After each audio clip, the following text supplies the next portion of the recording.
Dear students, पिछली बार हम लोग बिहार बोर्ड के संभावित क्वेश्चन का हम लोग डिस्कशन किए थे।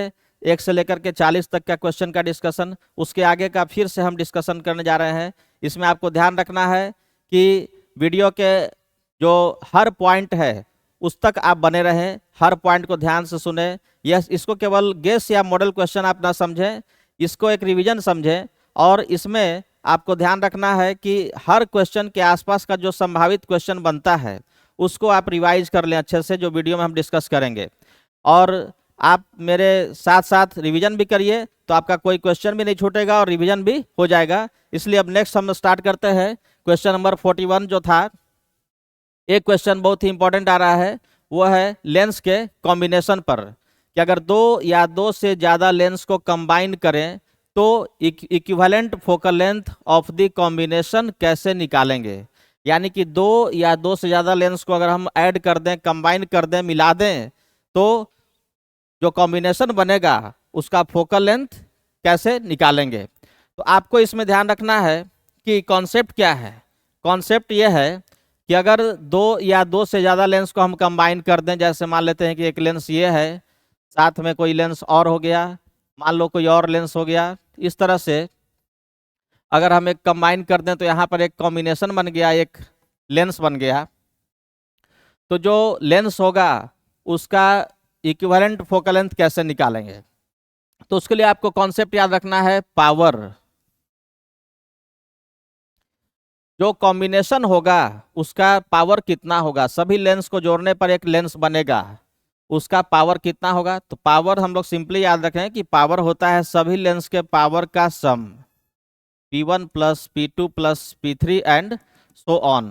तो अगर मान लो कि दो या दो से ज़्यादा लेंस को अगर कंबाइन करेंगे तो सभी का पावर ऐड हो जाता है। और किसी भी लेंस के लिए एक फॉर्मूला तो आपको याद हो गया कि दो या दो से ज़्यादा लेंस को अगर हम कंबाइन करेंगे तो सबका पावर ऐड हो जाएगा। यानी कॉम्बिनेशन का जो इक्विवेलेंट पावर होगा वो होगा सभी लेंस के पावर का सम। जैसे मान लो कि अगर एक लेंस का पावर है +2 डायोप्टर, एक लेंस का पावर मान लो कि है 4 डायोप्टर, एक लेंस का पावर मान लो कि -3 डायोप्टर, अगर सभी को कंबाइन कर दें तो total power of the combination क्या होगा। तो सभी के पावर का सम जो साइन है उसको ध्यान में रखते हुए, तो एक का पावर है +2 +4 -3, तो तीनों को जोड़ देंगे साइन के साथ, तो यहाँ पर इसका वैल्यू कितना हो जाएगा +3 डायोप्टर। तो ये हो जाएगा इक्विवेलेंट पावर। और एक और फॉर्मूला याद रखना है कि पावर ऑफ ए लेंस का मतलब होता है उसका 1/फोकल लेंथ, 1/फोकल लेंथ। तो यहाँ से हम लोग निकाल सकते हैं कि 1/f इक्विवेलेंट क्या होगा कॉम्बिनेशन का। अगर दो या दो से ज़्यादा लेंस को हम ऐड करेंगे तो उस कॉम्बिनेशन का इक्विवेलेंट फोकल लेंथ कितना होगा। तो उसके लिए फॉर्मूला है 1/f equivalent equals to 1/f1 plus 1/f2 plus 1/f3 and so on. तो क्वेश्चन क्या है एक बार देख लेते हैं। क्वेश्चन है कि दो लेंस जिसका पावर +3 डायोप्टर एंड -2 डायोप्टर है आर कंबाइंड। दो लेंस जिसका पावर +3 डायोप्टर और -2 डायोप्टर है उसको अगर कंबाइन कर दे, एक का पावर +3 दूसरे का -2D, अगर दोनों को मिला दें तो equivalent focal length of the combination क्या होगा। तो सबसे पहले यहाँ से हम देख सकते हैं कि इक्विवेलेंट पावर क्या होगा। तो इक्विवेलेंट पावर होगा दोनों के पावर का सम। ये हो गया कॉम्बिनेशन का power, power of the combination, equivalent power of the combined lenses. तो यहाँ पर मिल गया हम लोगों को कि इक्विवेलेंट पावर इक्वल्स टू आ गया है +1 डायोप्टर, और पावर का मतलब होता है 1/f, 1/फोकल लेंथ। तो 1/f इक्विवेलेंट कितना हो जाएगा 1 डायोप्टर, ये दिया हुआ है। यानी कि डायोप्टर का मतलब होता है 1 और मीटर के पावर -1। तो f इक्विवेलेंट यहाँ से कितना मिल गया, f इक्विवेलेंट इक्वल्स टू 1/1 यानी कि 1 मीटर। ये हो गया। तो ये हो गया equivalent focal length of the combination. यहाँ पर देख सकते हैं कि f equivalent of the combination आ गया 1 मीटर, तो ऑप्शन क्या है 1 मीटर। ठीक है, तो इस तरह से क्वेश्चन आ सकता है कि दो लेंस को ऐड कर दिए, तो equivalent focal length of the combination क्या होगा। इस पे एक और एग्जांपल जैसे देख लो। जैसे मान लेते हैं कि एक लेंस का पावर दिया हुआ है +5 डायोप्टर, डायोप्टर +5 डायोप्टर एक लेंस का पावर है। एक और लेंस मान लो कि उसका पावर है -3 डायोप्टर। तो दोनों को ऐड करने पर total power of the lens कितना हो जाएगा। दोनों को मिला दें तो कॉम्बिनेशन जो बनेगा उसका पावर कितना हो जाएगा। तो दोनों के पावर का सम, ठीक है, दोनों को ऐड करेंगे तो इतना प्लस इतना, तो ये हो गया +2 डायोप्टर। ये हो गया equivalent power of the combination. और इक्विवेलेंट पावर का मतलब है 1/f इक्विवेलेंट। तो 1/f इक्विवेलेंट इक्वल्स टू मिल गया है 2 डायोप्टर। और डायोप्टर का मतलब क्या होता है 1/मीटर। डायोप्टर का मतलब 1/मीटर, ठीक है। तो ये भी याद रखेंगे, ये सब क्वेश्चन इसके आसपास पूछा सकता है कि किसी लेंस का पावर का यूनिट क्या होता है। तो लेंस का पावर का यूनिट क्या होता है डायोप्टर, यानी कि 1/मीटर। तो यहाँ से बता सकते हैं कि F equivalent of the combination कितना हो गया 2, इसका इसका उल्ट इनवर्स यानी कि 1/2 और इधर मीटर यानी 1/2 मीटर यानी 0.5 मीटर, ठीक है। तो इस तरह से दो लेंस को अगर कंबाइन करेंगे या तीन लेंस को कंबाइन करेंगे या कितने भी लेंस को कंबाइन करेंगे तो उसका इक्विवेलेंट फोकल लेंथ निकालने का ये फॉर्मूला है कि सबसे पहला काम क्या करेंगे, सभी के पावर को ऐड कर देंगे तो उससे मिल जाएगा हम लोगों को इक्विवेलेंट पावर। और एफ इक्विवेलेंट इक्वल्स टू होता है 1/f इक्विवेलेंट। यानी कि फॉर्मूला जो हम लोग के पास आ गया एफ इक्विवेलेंट निकालने का वो ये है कि अगर दो या दो से ज़्यादा लेंस को कंबाइन करेंगे तो उसके लिए फॉर्मूला हमारे पास है 1/f equivalent equals to 1/f1 plus 1/f2 plus 1/f3 and so on. इस फॉर्मूला को याद रखेंगे। हो सकता है कभी फोकल लेंथ दिया हुआ हो तो उससे भी हम लोग निकाल सकते हैं 1/f इक्विवेलेंट। नेक्स्ट क्वेश्चन जो है वो ये है एस्ट्रोनॉमिकल टेलीस्कोप के बारे में।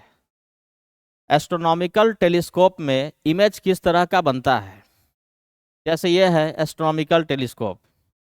एस्ट्रोनॉमिकल टेलीस्कोप के थ्रू हम लोग किसी भी प्लैनेट स्टार के बारे में स्टडी कर सकते हैं। तो उसमें इमेज कैसा बनता है, तो उसमें जो इमेज बनता है एस्ट्रोनॉमिकल टेलीस्कोप में वो बनता है वर्चुअल एंड इन्वर्टेड। यहाँ पर क्या पूछा रहा, final image, final image of the final image of astronomical telescope is. Astronomical telescope में फाइनल इमेज क्या बनता है। तो इसका इमेज तो फाइनल बनता है वर्चुअल, लेकिन फाइनली वो जो सबसे इनिशियल इमेज होगा उसके रिस्पेक्ट में ये क्या है उल्टा है। तो आंसर हो जाएगा यहाँ पर virtual and inverted, virtual and inverted. तो ऑप्शन हो जाएगा सी। अब थोड़ा सा इसमें हम लोग देख लेते हैं कि क्या होता है एस्ट्रोनॉमिकल टेलीस्कोप में। एस्ट्रोनॉमिकल टेलीस्कोप में कंपाउंड माइक्रोस्कोप का अपोजिट बात है। यानी कि एक लेंस ये है और एक लेंस ये है। इस लेंस को हम लोग बोलते हैं ऑब्जेक्टिव, ऑब्जेक्टिव, और इसको बोलते हैं आईपीस, आईपीस, और ये लेंस है ऑब्जेक्टिव। अगर इन्फानाइट से लाइट रे इस लेंस पर एड इंसिडेंट हो रहा है, इन्फिनिटी से अगर कोई लाइट रे इस पर इंसिडेंट हो रहा है, जैसे मान लेते हैं कि इन्फिनिटी से कोई लाइट रे इस पर इंसिडेंट हो रहा है तो इसका इमेज बनता है ऑब्जेक्टिव के फोकस पे, ऑब्जेक्टिव के फोकस पे, ऑब्जेक्टिव के फोकस पे बन गया। यहाँ पर ऐसे इमेज बना, इसका इमेज बना। अब ये जो यहाँ पर जो इमेज बना है वो ऑब्जेक्टिव लेंस का फोकस पे बना है, और ये इमेज इस तरह से बनेगा जो आईपीस का फोकस है कुछ इधर है, तो आईपीस के फोकस के बाद बनता है। और इसका फिर से इमेज बनेगा इस लेंस के थ्रू, इस लेंस के थ्रू इसका फिर इमेज बनेगा, और इसका इमेज बनेगा इस तरह से। और यहाँ पर इमेज यहाँ पर बनेगा ऐसे, और ये जो इमेज है वो इमेज कुछ इस तरह से बनेगा। ये इमेज बनता है वर्चुअल। देख सकते हैं कि इनिशियल जो स्टार या प्लैनेट है उसका इमेज यहाँ पर कैसा बन रहा है, इन्वर्टेड बन रहा है, लेकिन इमेज क्या कैसा हो रहा है, वर्चुअल। तो आंसर याद रखेंगे कि एस्ट्रोनॉमिकल टेलीस्कोप में इमेज बनता है, फाइनल इमेज बनता है virtual and inverted, virtual and inverted, virtual and inverted.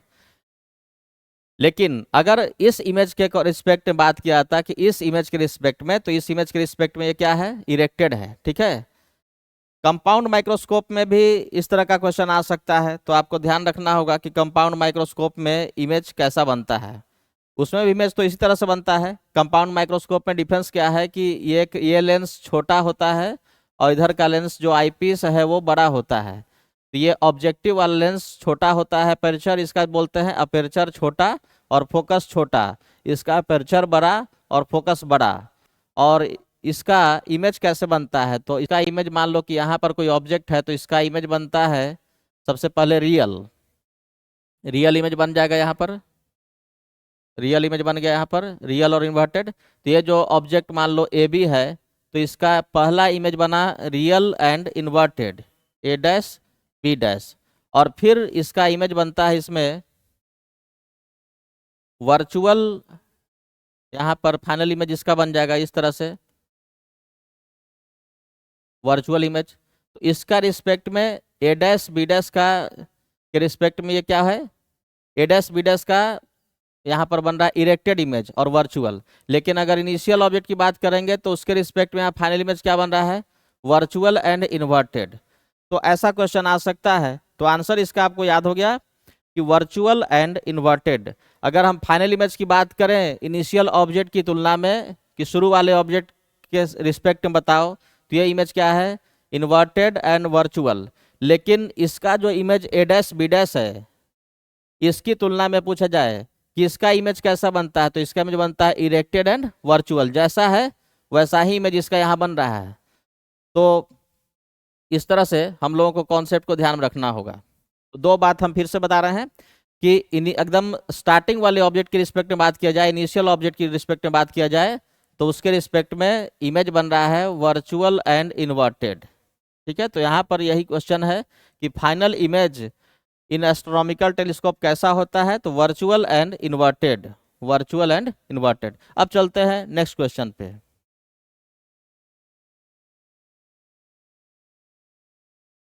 Next question है वो है, देख लो, इंटरफेरेंस ऑफ लाइट पे क्या है क्वेश्चन कि two light waves of equal amplitude, दो लाइट वेव है जिसका एम्पलीट्यूड इक्वल है, equal amplitude and of equal wavelength, wavelength भी क्या है, इक्वल है।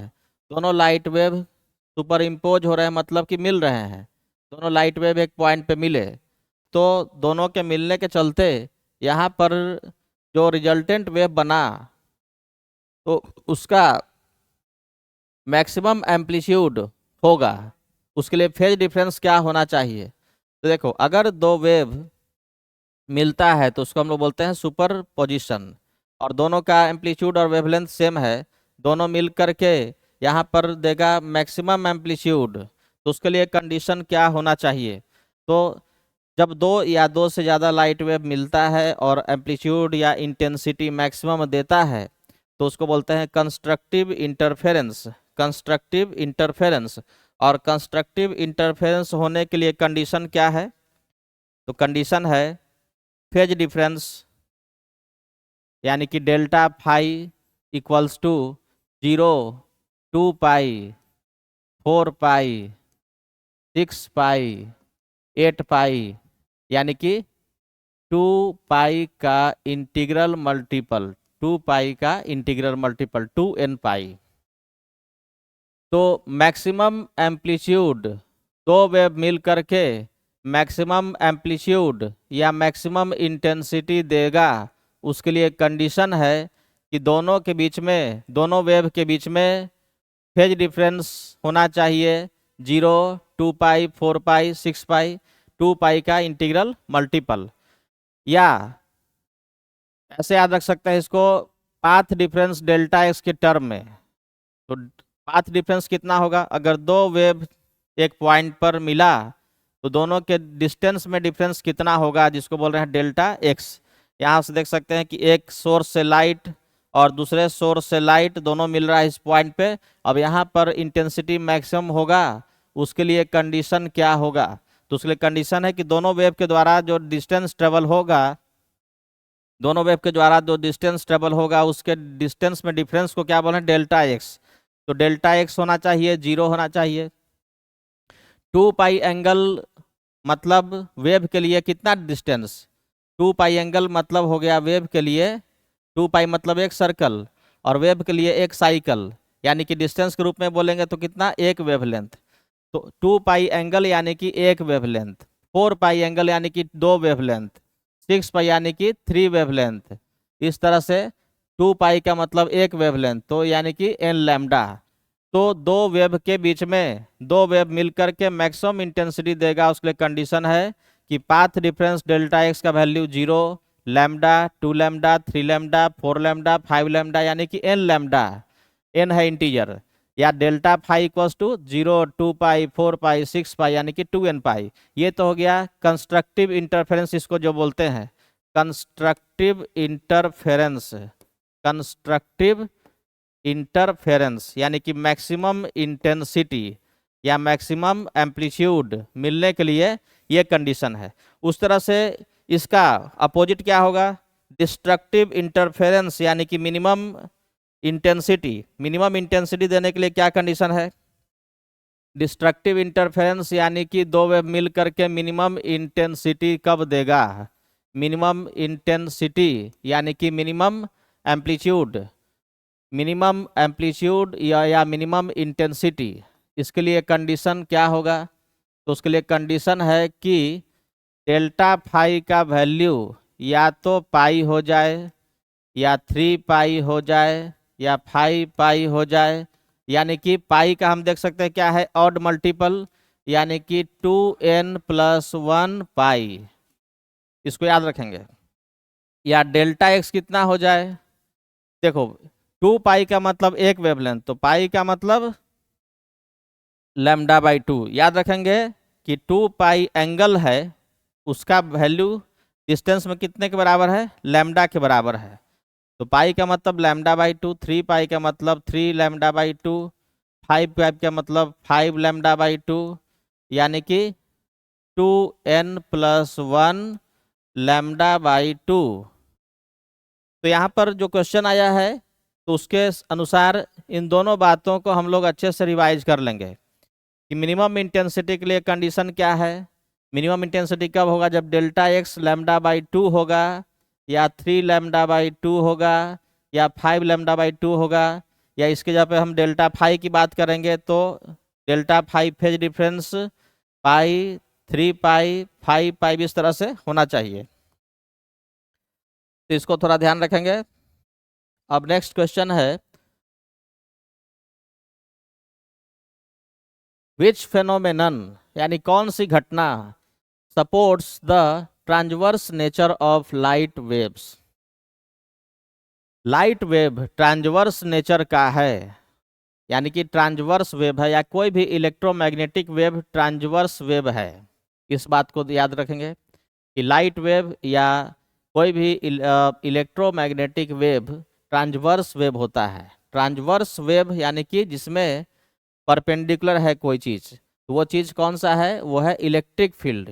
इलेक्ट्रिक फील्ड और मैग्नेटिक फील्ड ये दोनों आपस में परपेंडिकुलर होते हैं, प्लस ये दोनों परपेंडिकुलर होते हैं लाइट के प्रोपगेशन के, लाइट के प्रोपगेशन के डायरेक्शन के ही परपेंडिकुलर होते हैं। यानी कि इलेक्ट्रिक फील्ड परपेंडिकुलर होता है वेलोसिटी ऑफ लाइट के, मैग्नेटिक फील्ड परपेंडिकुलर होता है वेलोसिटी ऑफ लाइट के, और इलेक्ट्रिक फील्ड मैग्नेटिक फील्ड भी आपस में परपेंडिकुलर होता है, यानी कि तीनों परपेंडिकुलर होता है एक दूसरे के। इलेक्ट्रिक फील्ड, मैग्नेटिक फील्ड और वेलोसिटी ऑफ वेव यानी प्रोपगेशन का डायरेक्शन, ये तीनों होता है आपस में परपेंडिकुलर। इसलिए हम बोलते हैं कि लाइट होता है एक ट्रांसवर्स वेव, क्योंकि उसमें इलेक्ट्रिक फील्ड ऑसिलेट करता है। या मैग्नेटिक फील्ड ऑसिलेट करता है। तो लाइट में या किसी भी इलेक्ट्रोमैग्नेटिक वेव में ऑसिलेट कौन सा चीज़ करता है? तो वो चीज़ करता है, ऑसिलेशन होता है इलेक्ट्रिक फील्ड और मैग्नेटिक फील्ड का। तो इस बात को कौन सी घटना बताती है? लाइट की कौन सी घटना बताती है कि वो ट्रांसवर्स वेव है? तो डिफ्रैक्शन तो जस्ट वेव के बारे में बताता है कि लाइट एक वेव है, इस बात को डिफ्रैक्शन शो करता है। ट्रांसवर्स डिफ्रैक्शन जो है वो साउंड का भी होता है, लॉन्गिट्यूडनल वेव का भी हो सकता है, ट्रांसवर्स वेव का भी हो सकता है। तो ये नहीं बताता है कि लाइट ट्रांसवर्स वेव है। रिफ्रैक्शन, रिफ्रैक्शन साउंड के साथ भी होता है, लाइट के साथ भी होता है, ये भी ट्रांसवर्स नेचर को शो नहीं करता है। इंटरफेरेंस लाइट और साउंड दोनों के साथ होता है, ये भी ट्रांसवर्स नेचर को शो नहीं करता है। लेकिन साउंड वेव का पोलराइजेशन नहीं हो सकता है। पोलराइजेशन यानी कि एक प्लेन में लाइट को लाना, साउंड को हम एक प्लेन में नहीं ला सकते हैं। लेकिन लाइट को जो मान लो कि कोई बल्ब है जिससे लाइट हर डायरेक्शन में इमिट हो रहा है, उसको अगर हम किसी पोलराइजर या इंस्ट्रूमेंट जो उस तरह का हो जो लाइट को पोलराइज करे, जिसको पोलराइजर बोलते हैं, तो उस लाइट को अगर हम पोलराइजर से पास कराएंगे तो वो एक प्लेन में लाइट हो सकता है। उसके बारे में डिटेल में हम लोग वीडियो भी बनाए हैं, तो उसको उसमें डिटेल में डिस्कस किया हुआ है कि पोलराइजेशन क्या होता है, उसको देख लेंगे। तो अभी बस याद रखना है कि एक मात्र पोलराइजेशन ही है जो बताता है कि लाइट एक ट्रांसवर्स वेव है।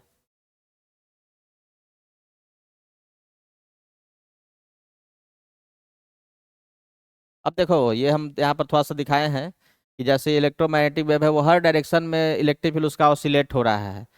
ये अनपोलराइज्ड है क्योंकि इसमें इलेक्ट्रिक क्या होता है कि साउंड और किसी किसी लाइट में क्या होता है या इलेक्ट्रोमैग्नेटिक वेव में कि इलेक्ट्रिक फील्ड हर डायरेक्शन में उसका ऑसिलेट कर रहा होता है। जैसे ऑर्डिनरी बल्ब से जो लाइट निकल रहा है, किसी भी सोर्स से जो लाइट हमको मिल रहा है, जो ऑर्डिनरी सोर्स है, उससे हमको अनपोलराइज्ड लाइट निकलता है क्योंकि उसका इलेक्ट्रिक फील्ड हर डायरेक्शन में है, उससे लाइट हर डायरेक्शन में जा रहा है।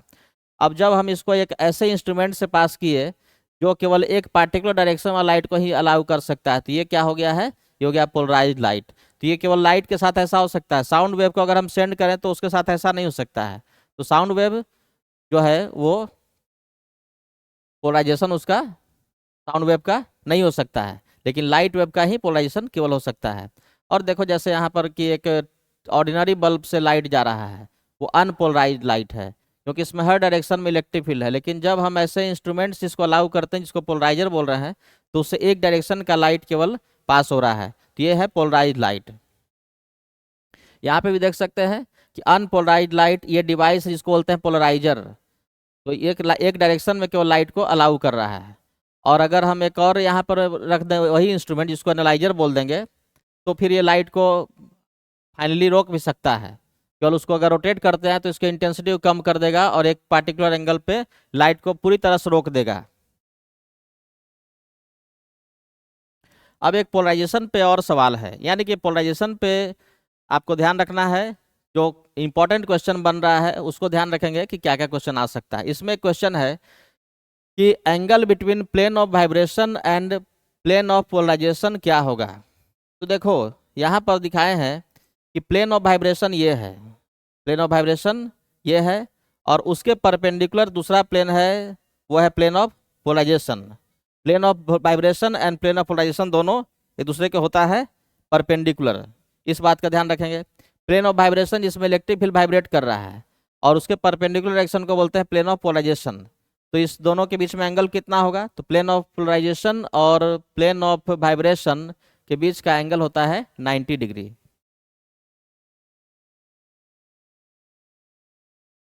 नेक्स्ट क्वेश्चन है वो है फोटो इलेक्ट्रिक इफेक्ट पे। Photo electric effect, photo electric effect में देख सकते हैं कि अगर क्वेश्चन है कि in photo electric effect, in photo electric emission phenomenon on increasing the intensity of light. अगर हम लाइट के इंटेंसिटी को बढ़ा दें, लाइट के इंटेंसिटी को अगर हम यहाँ पर बढ़ा दें इस मेटल पे, तो in photo electric emission phenomenon on increasing the intensity of incident light, अगर इस लाइट की इंटेंसिटी को अगर हम बढ़ा दें तो क्या होगा? ज़्यादा नंबर ऑफ इलेक्ट्रॉन यहाँ से निकलेगा, और इलेक्ट्रॉन ज़्यादा निकलने से करंट भी ज़्यादा मिलेगा। तो हम लोग यहाँ पर देख सकते हैं कि अगर हम इसमें लाइट की इंटेंसिटी को बढ़ा दें तो करंट भी क्या होगा? इंक्रीज करेगा। ठीक है, अब इस बात को देखते हैं। यहाँ पर क्या हो रहा है कि लाइट इस मेटल प्लेट पे इंसिडेंट हो रहा है, और उसके कारण मेटल प्लेट पे लाइट इंसिडेंट होने के कारण इससे इलेक्ट्रॉन निकल रहा है, इलेक्ट्रॉन का इजेक्शन हो रहा है, जिसको हम लोग बोल रहे हैं फोटो इलेक्ट्रॉन। तो जब लाइट की इंटेंसिटी को बढ़ाएंगे तो ज़्यादा नंबर ऑफ इलेक्ट्रॉन निकलेगा, यानी कि चार्ज का फ्लो ज़्यादा मिलेगा, और करंट फिर क्या होगा, उसके कारण ज़्यादा होगा। तो फोटो इलेक्ट्रिक इफेक्ट पे और भी कुछ क्वेश्चन बनते हैं, उसको हम लोग ध्यान रखेंगे। तो थोड़ा सा फोटो इलेक्ट्रिक इफेक्ट को बढ़िया से प्रैक्टिस कर लेंगे, उस पर एक क्वेश्चन ऑब्जेक्टिव का आना ऑलमोस्ट डन है कि आएगा ही आएगा। तो किसी भी मेटल पे जब लाइट इंसिडेंट होता है तो उससे इलेक्ट्रॉन निकल सकता है। उसके लिए क्या जरूरी है कि सफिशिएंट एनर्जी का लाइट मिले। सफिशिएंट एनर्जी वाला लाइट अगर मेटल पर आएगा तभी इलेक्ट्रॉन निकलेगा। अगर लो एनर्जी का लाइट है तो इससे इलेक्ट्रॉन नहीं निकलेगा, चाहे उसका इंटेंसिटी कितना भी बढ़ा दो। अब जब लाइट का इंटेंसिटी हम इंक्रीज करेंगे तो ज़्यादा नंबर ऑफ इलेक्ट्रॉन्स निकलेगा और करंट हम लोगों को ज़्यादा मिलेगा। तो इसमें आंसर क्या हो जाएगा कि in photo electric emission phenomenon on increasing the intensity of incident light, अगर लाइट की इंटेंसिटी को बढ़ा दें देन फोटो इलेक्ट्रिक करंट क्या होगा, बढ़ जाएगा, इंक्रीजेज। अगर हम लाइट की इंटेंसिटी को बढ़ाएंगे तो ज़्यादा इलेक्ट्रॉन निकलेगा, इलेक्ट्रॉन का फ्लो बढ़ जाएगा तो करंट भी बढ़ जाएगा। उस करंट को क्या बोला गया है, फोटो इलेक्ट्रिक करंट, क्योंकि इलेक्ट्रॉन का ही फ्लो है लेकिन लाइट उस इलेक्ट्रॉन को बोल रहे हैं फोटो इलेक्ट्रॉन, इसलिए उसको बोल रहे हैं फोटो इलेक्ट्रिक करंट। तो क्या हो जाएगा, वो इंक्रीजेज। नेक्स्ट क्वेश्चन है question number 47, which of the following has minimum stopping potential. Stopping potential, तो ये भी फोटो इलेक्ट्रिक इफेक्ट पर बेस्ड क्वेश्चन है कि फोटो इलेक्ट्रिक इफेक्ट में किस तरह का लाइट यूज करें कि उसके लिए स्टॉपिंग पोटेंशियल मिनिमम हो। तो देखो, जिसके पास सबसे अधिक एनर्जी होगा, तो अगर मान लेते हैं कि कोई मेटल प्लेट है और इस पर लाइट इंसिडेंट हो रहा है डिफरेंट डिफरेंट एनर्जी वाला, तो इससे यहाँ से निकलेगा, इलेक्ट्रॉन इजेक्टेड हो जाएगा। अब इस इलेक्ट्रॉन के पास काइनेटिक एनर्जी होगा। अब उस इलेक्ट्रॉन को रोकने के लिए हम लोगों को लगाना होगा potential difference, stopping potential. Stopping potential कैसे लगाते हैं, तो हम लोग यहाँ पर बैटरी लगा देंगे जो इस इलेक्ट्रॉन को इस प्लेट तक रोक सके, पहुँचने से रोक सके। तो उसके लिए इसके पास जितना अधिक काइनेटिक एनर्जी होगा उतना ही अधिक स्टॉपिंग पोटेंशियल लगाना पड़ेगा। तो सबसे अधिक एनर्जी किस में होगा, जिस लाइट के पास सबसे अधिक एनर्जी है। तो सबसे अधिक एनर्जी इन चारों में है, एक्सरे, रेड, ब्लू, येलो। तो रेड, ब्लू, येलो किस में आता है, विजिबल में आता है, उसका एनर्जी एक्सरे से कम होता है। सबसे अधिक एनर्जी होता है एक्सरे का। अब एक्सरे का एनर्जी कम है तो सबसे अधिक एनर्जी है एक्सरे का, तो इसके लिए स्टॉपिंग पोटेंशियल भी ज़्यादा होगा। तो इससे कम एनर्जी किसका होगा, अब देखो रेड, ब्लू और येलो में सबसे कम एनर्जी है रेड कलर का। रेड कलर का एनर्जी सबसे कम है, तो इन चारों में सबसे कम एनर्जी है रेड लाइट का। अब रेड लाइट से जो इलेक्ट्रॉन निकलेगा उसका एनर्जी सबसे कम होगा, तो उसके लिए स्टॉपिंग पोटेंशियल भी क्या होगा, सबसे कम होगा। तो यही क्वेश्चन है कि which of the following has minimum stopping potential. तो इसका आंसर क्या होगा, इसका आंसर होगा रेड कलर। तो इसमें आपको ध्यान रखना है कि स्टॉपिंग पोटेंशियल क्या है, एक बार रिवीजन करेंगे कि स्टॉपिंग पोटेंशियल क्या है। तो स्टॉपिंग पोटेंशियल वो पोटेंशियल है जो मैक्सिमम एनर्जी वाले इलेक्ट्रॉन को रोक देता है एक्सेप्टर प्लेट तक आने में। अब स्टॉपिंग पोटेंशियल कितना होता है ये भी याद रखेंगे, इस पर देखो कॉन्सेप्ट बनता है, उसको थोड़ा ध्यान रखेंगे कि हम लोग फोटो इलेक्ट्रिक इफेक्ट में देखते हैं कि एक होता है पुलिस, एक होता है वैक्यूम ट्यूब। वैक्यूम ट्यूब में यहाँ पर है एक मेटल प्लेट जिसको बोल रहे हैं मेटल प्लेट, टारगेट मेटल या एनोड, और एक यहाँ पर है एक्सेप्टर प्लेट जिसको बोल रहे हैं कैथोड। और इस पे लाइट इंसिडेंट होता है किसी ट्रांसपेरेंट विंडो के थ्रू, और लाइट आकर के इस प्लेट में से इलेक्ट्रॉन को इजेक्ट करेगा, और वो इलेक्ट्रॉन इस प्लेट पर अगर पहुंच गया तो यहाँ पर करंट का फ्लो हो जाएगा, जिसको डिटेक्ट करने के लिए हम लोग यहाँ पर एक वायर लगा देते हैं। वायर सर्किट कंप्लीट कर दिया, इलेक्ट्रॉन जब इस प्लेट पे पहुंचेगा तो इस वायर से करंट फ्लो होगा, और इस वायर से करंट फ्लो होगा उसका पता करने के लिए हम लोग यहाँ पे गैल्वेनोमीटर भी लगा सकते हैं। अब देखो यहाँ पे हम लोग कुछ समय तक ही करंट मिल पाता है, डिटेल में इस पर वीडियो लेक्चर डाला हुआ है। अगर हमको इलेक्ट्रॉन को एक्सेलेरेट कराना है तो इलेक्ट्रिक फील्ड हमको डालना होगा इस डायरेक्शन में, इलेक्ट्रिक फील्ड इस डायरेक्शन में अप्लाई करना होगा। और इलेक्ट्रिक फील्ड होता है हाई पोटेंशियल से लो पोटेंशियल की तरफ। अब इधर होगा लो पोटेंशियल, इधर होगा हाई पोटेंशियल, इसको अगर ज्वाइन कर देंगे तो इलेक्ट्रॉन को एक्सेलेरेट करेगा, इसको बोलेंगे, इस वोल्टेज को बोलेंगे एक्सेलेरेटिंग वोल्टेज। और अगर हम इसका पोलरिटी को उल्टा कर दें, ऐसे कर दें प्लस, इसको कर दें माइनस, तो इलेक्ट्रिक फील्ड डायरेक्शन क्या होगा, अपोजिट हो जाएगा और इलेक्ट्रॉन को रिटार्ड करेगा और इस प्लेट तक रोकने से पहुंचने से रोकेगा। उसके लिए स्टॉपिंग पोटेंशियल का फॉर्मूला हम लोग देख चुके हैं, क्या होता है, E into V stopping equals to HC by lambda minus work function. ये पूरा डिटेल में वीडियो दिया हुआ है, कम से कम फॉर्मूला कैसे आया था उस पर एक छोटा सा सवाल उस वीडियो को देख करके बना लेंगे, प्रैक्टिस कर लेंगे फोटो इलेक्ट्रिक इफेक्ट में। तो फोटो इलेक्ट्रिक इफेक्ट को अच्छे से रिवीजन करेंगे, उस पर बेसिक कॉन्सेप्ट जो बन रहा है उसको ध्यान में रखेंगे। अब एक है इस तरह का जो डी ब्रॉगली वेवलेंथ का कॉन्सेप्ट पर है। Wavelength of a matter wave is, देखो ये सिंपल कॉन्सेप्ट है कि किसी भी मैटर का या पार्टिकल का मोमेंटम होता है h by lambda, h by lambda. ये डी ब्रॉगली वेवलेंथ है। अगर किसी भी ऑब्जेक्ट के पास मोशन है तो मोशन एक वेव की तरह है, उसके पास वेवलेंथ होगा, चाहे वो इलेक्ट्रॉन हो, प्रोटॉन हो, अल्फा पार्टिकल हो, अर्थ हो, कोई भी ऑब्जेक्ट हो, सबको माना गया है कि उसके पास वेव की तरह मोशन है। स्ट्रेट लाइन मोशन पॉसिबल नहीं है। ये हाइसेनबर्ग अनसर्टेनिटी प्रिंसिपल पर है।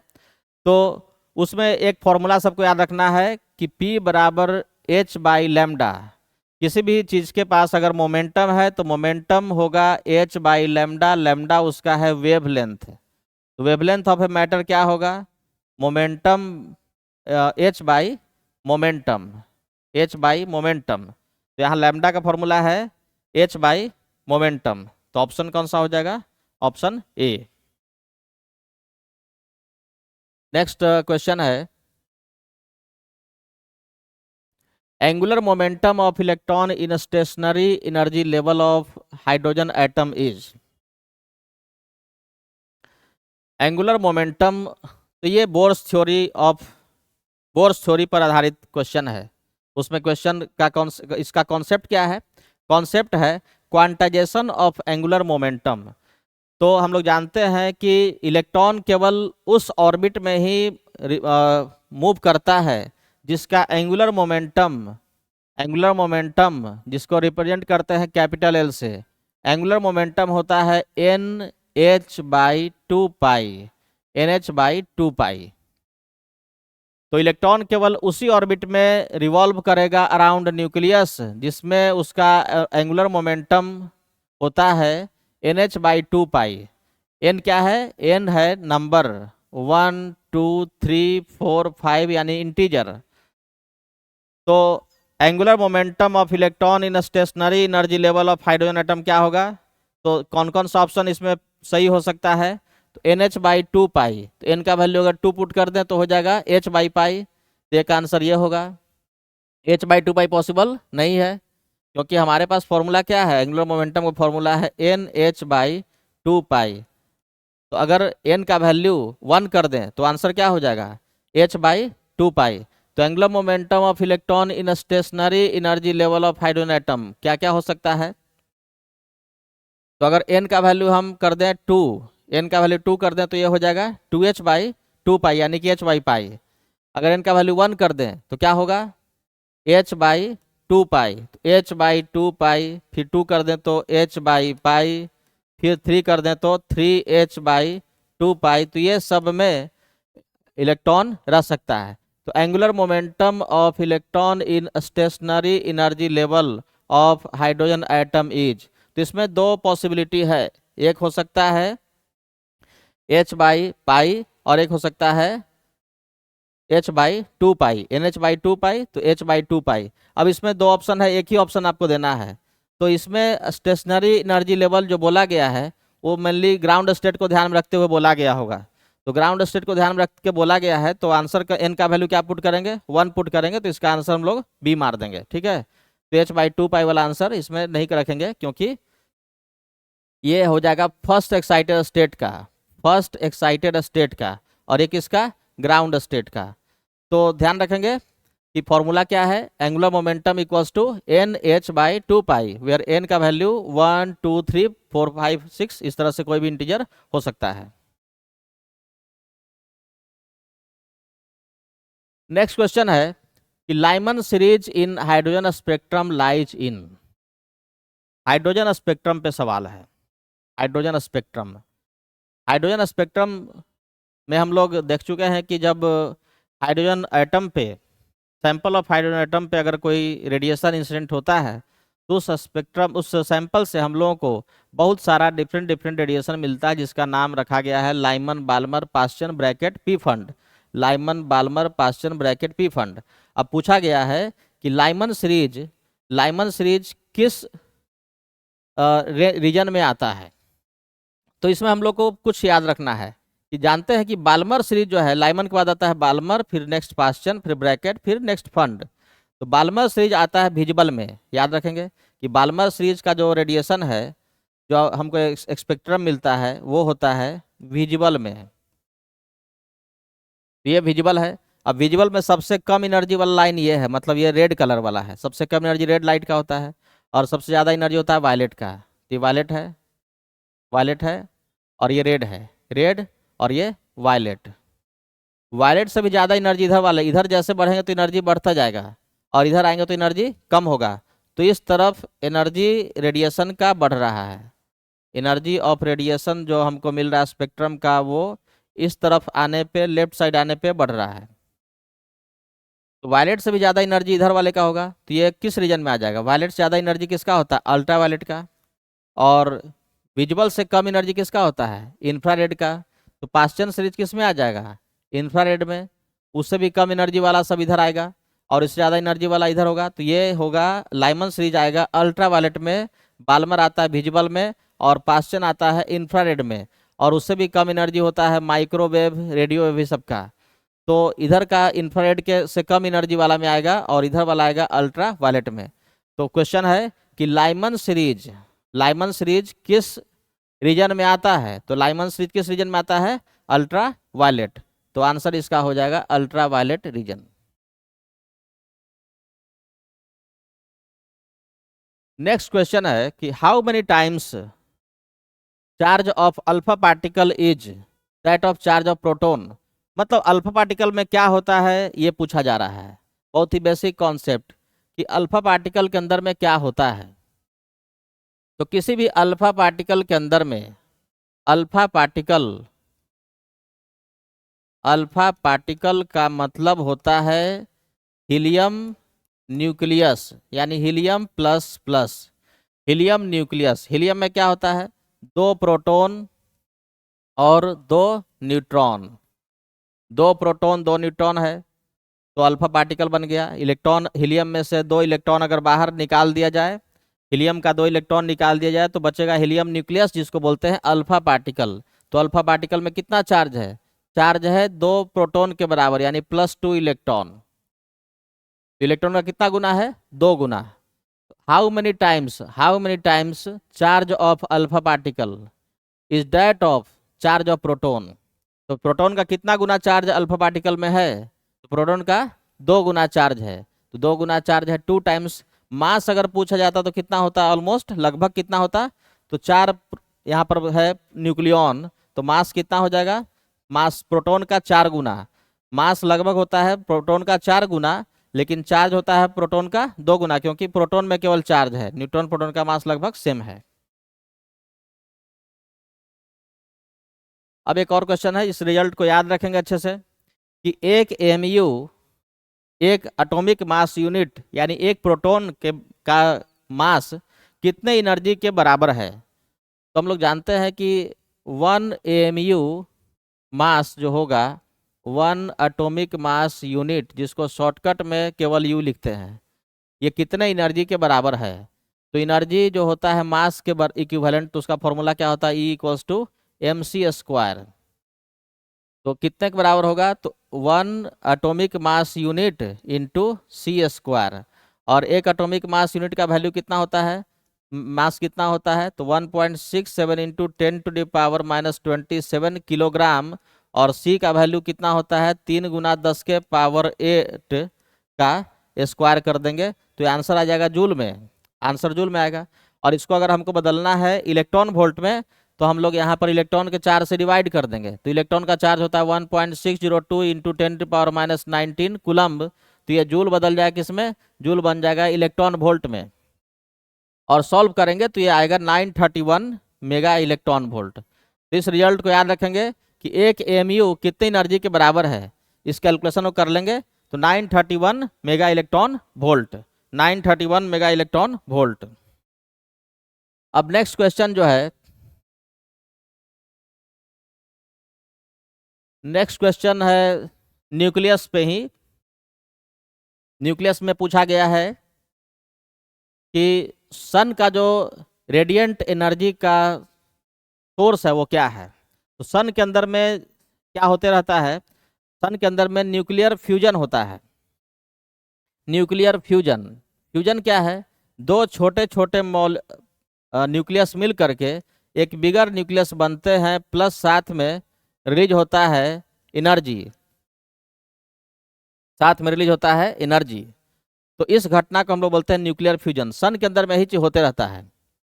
सन के अंदर में यही बात होता है कि हाइड्रोजन हाइड्रोजन मिल करके, हाइड्रोजन हाइड्रोजन मिल करके एक बड़ा न्यूक्लियस बन गया, ड्यूट्रॉन, ड्यूट्रॉन और हाइड्रोजन मिल करके बन गया ट्राइटियम। और इस तरह से हर स्टेप पे एनर्जी रिलीज हो रहा है। तो जो छोटे छोटे मॉलिक्यूल न्यूक्लियस मिल करके, दो छोटे छोटे न्यूक्लियस मिल करके एक बिगर न्यूक्लियस फॉर्म कर रहे हैं और साथ में एनर्जी रिलीज हो रहा है। तो सन से एनर्जी रिलीज होने का जो सोर्स है वो है न्यूक्लियर फ्यूजन। न्यूक्लियर फ्यूजन जिसको हम लोग हिंदी में बोलते हैं नाभिकीय संलयन, दो या दो से ज़्यादा न्यूक्लियस का मिल जाना, नाभिकीय संलयन या न्यूक्लियर फ्यूजन। दो छोटे न्यूक्लियस का मिलना को बोलते हैं न्यूक्लियर फ्यूजन। और दो छोटे न्यूक्लियस जब मिलते हैं तो एनर्जी रिलीज होता है। इस प्रोसेस से सन के अंदर में एनर्जी रिलीज होता है। नेक्स्ट क्वेश्चन है सेमीकंडक्टर पे। सेमीकंडक्टर पे है क्वेश्चन कि पी टाइप सेमीकंडक्टर या एन टाइप सेमीकंडक्टर, इस तरह का क्वेश्चन बहुत ही इंपॉर्टेंट है और बहुत सारे लोगों से मिस्टेक हो जाता है कि P type semiconductor is electrically. तो कुछ लोगों को लगता है कि पी टाइप का मतलब कि पॉजिटिव टाइप, यानी कि उसमें चार्ज पॉजिटिव चार्ज है। ऐसा कुछ नहीं है। पी टाइप हो इसका या एन टाइप हो, दोनों ही सेमीकंडक्टर इलेक्ट्रिकली न्यूट्रल होते हैं, इलेक्ट्रिकली न्यूट्रल होते हैं, उसमें नेट चार्ज जीरो होता है। पी टाइप का मतलब बस ये है कि इसमें चार्ज कैरियर के रूप में होल का नंबर ज़्यादा है, होल का नंबर ज़्यादा है। तो जब हम लोग किसी भी सेमीकंडक्टर को जब एल्यूमिनियम या फिर उसके ग्रुप के एलिमेंट से अगर हम डोपिंग करते हैं तो बन जाता है पी टाइप, क्योंकि उसमें कुछ होल एक्स्ट्रा बच जाता है। और अगर फॉस्फोरस से करते हैं तो वो बन जाता है एन टाइप, और उसमें भी नंबर ऑफ चार्ज कैरियर के रूप में इलेक्ट्रॉन का नंबर ज़्यादा हो जाता है तो उसको बोलते हैं एन टाइप। और पी टाइप में नंबर ऑफ होल्स ज़्यादा हो जाता है, उसको बोलते हैं पी टाइप। लेकिन ओवरऑल चार्ज अगर हम पूरे मटेरियल की बात करें तो नेट चार्ज क्या होता है, जीरो, इसलिए इलेक्ट्रिकली क्या है, न्यूट्रल है।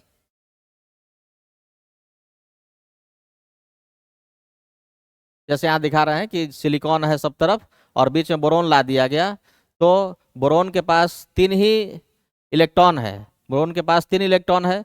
तो बोरोन का तीन इलेक्ट्रॉन, बोरोन का तीन इलेक्ट्रॉन कंबाइन कर पाएगा सिलिकॉन के तीन इलेक्ट्रॉन से, सिलिकॉन के तीन इलेक्ट्रॉन से, और एक इलेक्ट्रॉन का जगह जो है वो बचा रह जाएगा।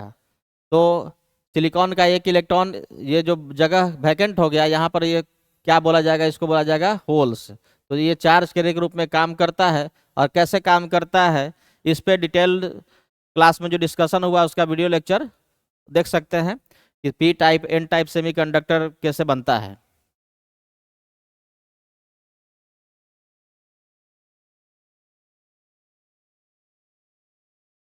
नेक्स्ट है कि जर्मेनियम डायोड का बैरियर पोटेंशियल कितना होता है।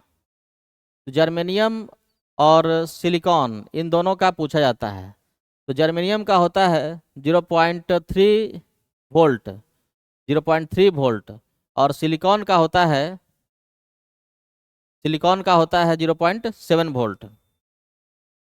जर्मेनियम का याद रखना है कि जर्मेनियम के लिए 0.3 वोल्ट, और सिलिकॉन अगर रहता तो सिलिकॉन के लिए होता है 0.7 वोल्ट। जर्मेनियम के लिए बैरियर पोटेंशियल 0.3 वोल्ट और सिलिकॉन के लिए 0.7 वोल्ट, इसको भी याद रखेंगे ध्यान से।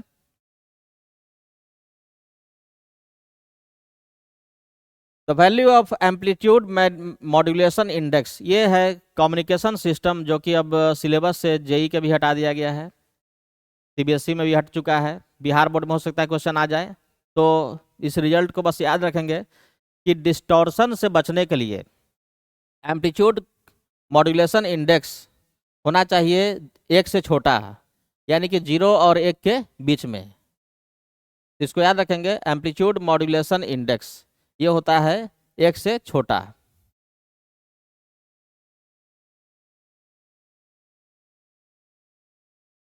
अब देख क्वेश्चन है गॉस लॉ पे, if charge on sphere is 10 microcoulomb then electric flux on its surface is, कितना होगा। किसी ऑप्शन में जीरो है नहीं, सब में कुछ ना कुछ ऑप्शन है, यानी कि पूरा चार्ज, इस चार्ज ऑन ए स्फीयर, इस पूरे स्फीयर के अंदर में चार्ज कितना है ये पता है, जिसको बोल रहे हैं क्यू इनक्लोज्ड, तो उसका वैल्यू दिया हुआ है। तो flux through a close surface, इस स्फीयर से टोटल कितना फ्लक्स पास करेगा, इस स्फीयर से टोटल कितना फ्लक्स पास करेगा, इलेक्ट्रिक फील्ड लाइंस इस स्फीयर से जो निकलेगा उसके चलते हम बोलेंगे कि फ्लक्स पास कर रहा है। तो इस स्फीयर से टोटल कितना फ्लक्स पास करेगा, उसके लिए गॉस लॉ है कि flux through a close surface equals to कितना होता है, Q enclosed by epsilon naught, यानी कि इस सरफेस के अंदर में, बंद सरफेस के अंदर में, क्लोज सरफेस के अंदर का total charge, net charge inside a close surface by epsilon not. तो चार्ज कितना है वो दिया हुआ है 10 माइक्रोकूलम्ब, और एप्सिलॉन नॉट का वैल्यू याद रखना है क्योंकि इस पर तो सवाल आना ही आना है। एप्सिलॉन नॉट पे एप्सिलॉन नॉट का वैल्यू होता है 8.85 इंटू 10⁻⁻12 एसआई सिस्टम में, एसआई सिस्टम में। तो एप्सिलॉन नॉट का ये वैल्यू हो गया 8.85 इंटू 10⁻12, और चार्ज पता है कितना है 10 माइक्रोकूलम्ब। 10 माइक्रोकूलम्ब तो कितना फ्लक्स सरफेस से पास करेगा ये निकाल सकते हैं।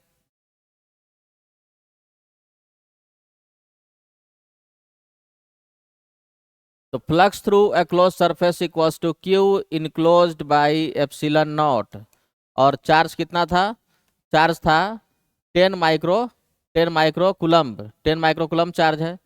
तो 10 microcoulomb by epsilon naught, epsilon naught है 8.85 इंटू 10⁻⁻12, ये आ जाएगा ऐसा सिस्टम में। 10 माइक्रो का मतलब है 10 गुना 10⁻⁻6, और ये ऊपर जाएगा तो हो जाएगा 10⁻12 और डिवाइडेड बाई 8.85, इसका वैल्यू कितना होगा ये निकाल सकते हैं। ये हो जाएगा 10 इंटू 10⁻6 बाई 8.85। कैलकुलेशन करके देखें कितना आता है। तो ऑप्शन देख सकते हैं कि ऑप्शन में कौन सा वैल्यू दिया हुआ है, तो कौन सा ऑप्शन उसके नजदीक होगा, 10⁻6, 10⁻6, 10⁻⁻4, 10⁻⁻6, 10⁻4। तो देख लेते हैं एक बार। 10/8.85 लगभग ये आ जाएगा, लगभग आ जाएगा। या ऐसा करते हैं कि वो पाई के टर्म में है तो हम पाई के टर्म में आंसर लाते हैं।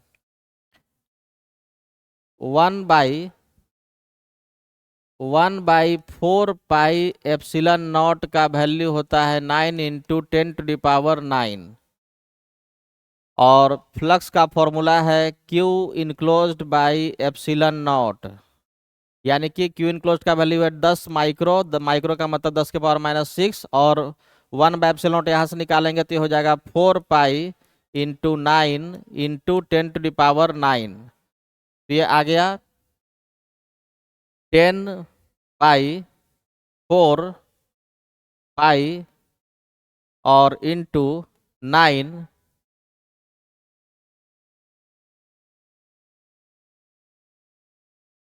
और यहाँ पर इसका वैल्यू 1/एप्सिलॉन नॉट का वैल्यू आएगा 4 पाई × 9 × 10⁻⁹ तो Q/एप्सिलॉन नॉट हो जाएगा 10 माइक्रो इंटू 1/एप्सिलॉन नॉट हो गया 4 पाई × 9 × 10⁻⁹ ये हो जाएगा कितना 36 पाई और इंटू 10⁻+4 10⁻+4 तो 36 पाई इंटू 10⁻+4 तो कैलकुलेशन का ध्यान रखेंगे, ऑप्शन हो जाएगा ए। नेक्स्ट क्वेश्चन है unit of product of self inductance and angular frequency. Angular frequency यानी कि ओमेगा और सेल्फ इंडक्टेंस यानी कि एल। ओमेगा इंटू एल क्या होता है? तो हम लोग जानते हैं किसी भी इंडक्टर का रिएक्टिविटी जिसको बोलते हैं इंडक्टिव रिएक्टेंस एक्सएल, इसका फॉर्मूला ओमेगा इंटू एल है। और रिएक्टेंस बेसिकली रेजिस्टेंस की तरह है, तो इसका यूनिट क्या हो जाएगा? इसका यूनिट हो जाएगा, रेजिस्टेंस का यूनिट क्या होता है? ये हो गया रेजिस्टेंस। ओमेगा इंटू एल का यूनिट वही होगा जो रेजिस्टेंस का होता है। तो ओमेगा इंटू एल का यूनिट क्या होना चाहिए?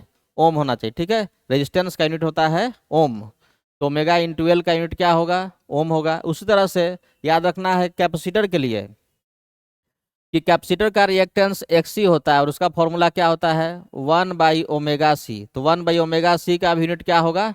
ओम होगा। 1/ओमेगा सी भी एक रेजिस्टेंस की तरह ही है, तो उसका यूनिट भी ओम होगा। तो 1/ओमेगा सी हुआ या ओमेगा इंटू एल हुआ या रेजिस्टेंस हुआ, तीनों का यूनिट होता है ओम। ठीक है, तो ऐसी सर्किट में हम लोग थोड़ा सा capacitive reactance, inductive reactance, impedance, reactance, ये सारे फॉर्मूला को थोड़ा सा याद रखेंगे। Magnifying power of A magnifying glass of power 12D will be. किसी मैग्नीफाइंग पावर यानी कि सिंपल माइक्रोस्कोप में केवल एक लेंस होता है और इसका मैग्नीफाइंग पावर का डिफिनीशन दो तरह से है। एक होता है 1+D/f, जब हम लोग ऑब्जेक्ट को रखते हैं लेंस के फोकस के नज़दीक में, तो इसका मैग्नीफाइंग पावर 1+D/f होता है। और अगर हम एग्जैक्ट फोकस पे रखेंगे तो उसके से मैग्नीफाइंग पावर का फॉर्मूला होता है D/f। इसको बोलते हैं नॉर्मल एडजस्टमेंट मोड। ये तो कुछ बोला नहीं गया, सीधा पूछा गया है magnifying power of A magnifying lens, तो उसके लिए फॉर्मूला क्या है? 1+D/f। तो 1+D का वैल्यू कितना होता है? D है least distance for clear vision, यानी कि 0.25 मीटर। 0.25 मीटर 25 सेंटीमीटर होता है least distance for clear vision. 25 centimetre D का वैल्यू होता है, डी इक्वल्स टू 25 सेंटीमीटर, यानी कि 0.25 मीटर। और फॉर्मूला है 1+D/f। तो 1+D और f का वैल्यू कितना है? इसका 1/f मतलब पावर कितना है? पावर है 12 डायोप्टर। यहाँ पर दिया हुआ है 1D/f और 1 पावर का मतलब होता है 1/f, तो 1/f इक्वल्स टू दिया हुआ है 12 डायोप्टर, तो D इंटू 1/f, ये कितना हो जाएगा? इसका वैल्यू हो जाएगा 4। तो मैग्नीफाइंग पावर, तो याद रखना है मैग्नीफाइंग ग्लास का मैग्नीफाइंग पावर का फॉर्मूला 1+D/f होता है। ये फॉर्मूला है कब? जब फोकस और लेंस के बीच में ऑब्जेक्ट हो, और अगर एग्जैक्ट फोकस पर है यानी कि जिसको हम बोलते हैं normal adjustment mode. Normal adjustment mode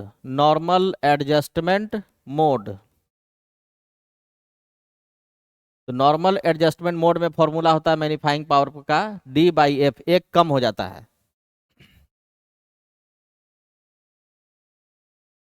यहाँ पे देख सकते हैं मैग्नीफाइंग पावर में कैसे मैग्निफिकेशन होता है।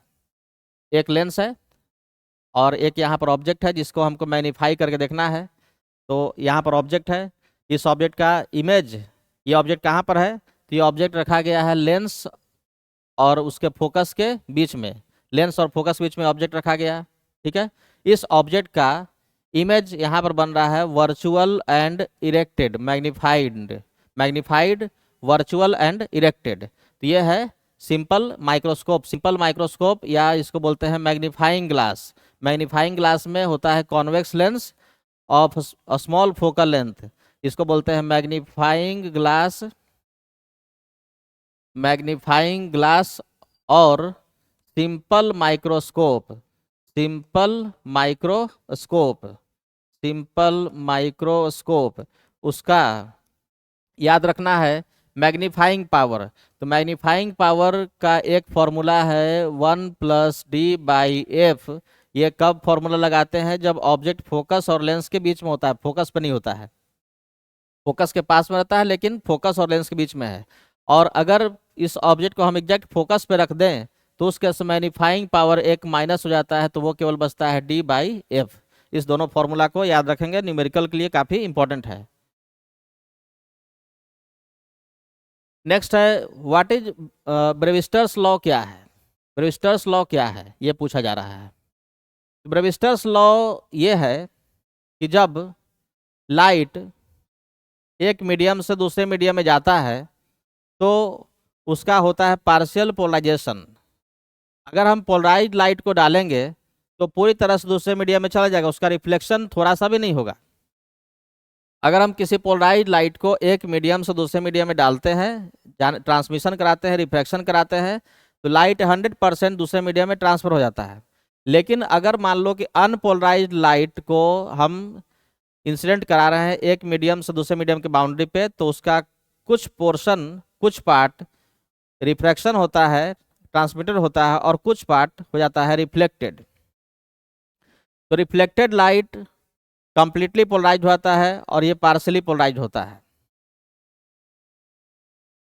अब जब ये दोनों इस तरह से होगा कि लाइट जो रिफ्लेक्टेड है वो कंप्लीटली पोलराइज है, तो वहां पर वो आपस में बनता है 90 डिग्री। और जिस एंगल पर ऐसा होता है उस एंगल को बोलते हैं ब्रेविस्टर्स एंगल। ब्रेविस्टर्स एंगल, तो जिसका वैल्यू कितना होता है? tan I इक्वल्स टू होता है mu. tan I equals to mu, जिसको बोलते हैं एंगल ऑफ पोलराइजेशन, या यही इसी को बोलते हैं ब्रेविस्टर्स लॉ। तो ब्रेविस्टर्स लॉ है कि जब अनपोलराइज लाइट इस एंगल पर इंसिडेंट होता है तो रिफ्लेक्टेड लाइट और रिफ्रैक्टेड लाइट दोनों आपस में परपेंडिकुलर होता है, और रिफ्लेक्टेड लाइट कंप्लीटली पोलराइज हो जाता है। और इस एंगल का वैल्यू कितने के बराबर होता है? तो tan I equals to mu के बराबर होता है। यही है ब्रेविस्टर्स लॉ। और आई क्या है? Angle of polarization. तो एक बार पोलराइजेशन चैप्टर को अच्छे से पढ़ना, जिसमें 4-5 जो फॉर्मूला बन रहा है उस फॉर्मूला को याद रखेंगे। एक फॉर्मूला काफी इंपॉर्टेंट है, इसको याद रखेंगे।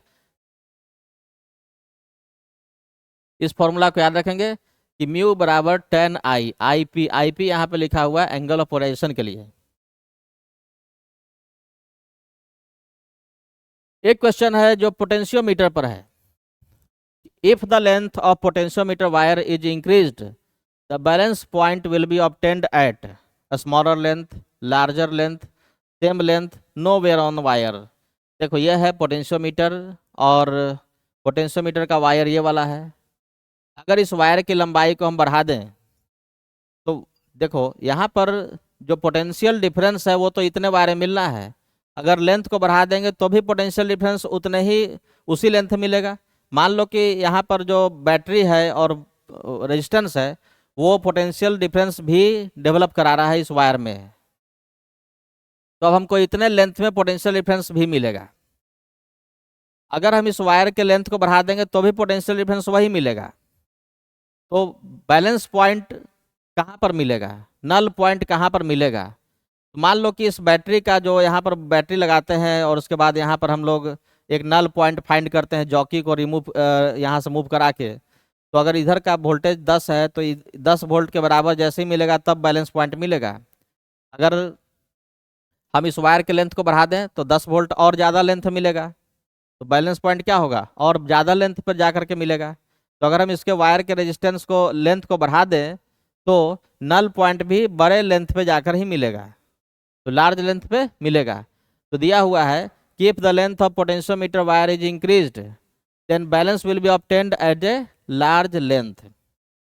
क्योंकि कॉन्सेप्ट क्या है एक बार समझते हैं। कॉन्सेप्ट ये है कि पोटेंशियोमीटर वायर में हम लोग एक रेजिस्टेंस वायर लेते हैं और इधर एक बैटरी होता है, रेजिस्टेंस लगाना तो लगा सकते हैं, और ये बैटरी इस वायर ए बी को क्या करता है, इसमें पोटेंशियल डिफरेंस डेवलप कराता है। मान लो कि बैटरी और ये वायर मिल करके यहाँ पर डेवलप कर दिया 200 वोल्ट, तो 200 वोल्ट और इसकी लेंथ मान लो कि 2 मीटर है, 2 मीटर में 200 वोल्ट मिला, और इधर एक बैटरी मान लो कि लगा दिए 50 वोल्ट का, तो बैलेंस पॉइंट क्या होगा, 50 वोल्ट यहाँ से यहाँ मिलने के लिए, 50 वोल्ट मिलने के लिए हमको चाहिए होगा, पूरा लेंथ में 200 मीटर मिल रहा है तो 50 मीटर 1/4 मिलेगा। अगर हम 2 मीटर जब 4 मीटर लेते तो 50 वोल्ट और ज़्यादा लेंथ मिलता। यही पूछा गया कि अगर हम इस वायर के लेंथ को बढ़ा दें तो बैलेंस पॉइंट भी क्या होगा, और बड़े लेंथ मिलेगा।